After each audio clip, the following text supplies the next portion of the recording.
অনেকে আছে আল্লাহর নেয়ামত দিলে ওটা প্রকাশ করতে চায় না, এটা আল্লাহ পছন্দ করে না। মানে আপনি যদি অনেক সম্পদশালী হন, আপনি সুন্দর পরিচ্ছন্ন জামা পরবেন, মানুষকে দান করবেন, আপনার বাড়ি ঘর সুন্দর হবে, এটা নিষেধ নয়, এটা ভালো।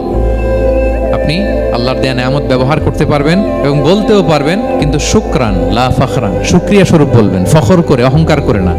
বলতে পারেন আলহামদুলিল্লাহ, আল্লাহ তাআলা আমাকে 4টা ছেলে দান করেছে, 4জন হাফেজ, আল্লাহ তাআলা আমাকে থাকার মতো একটা ঘর দিয়েছে, একটা বাড়ি দিয়েছে, একটা গাড়ি দিয়েছে, সম্মান নিয়ে সমাজে চলার মতো আল্লাহ তাআলা আমাকে দিয়েছেন। এটা যদি আপনি শুকরিয়া স্বরূপ বলেন, এটাতে সমস্যা নেই, কিন্তু অহংকার নিয়ে বলা যাবে না।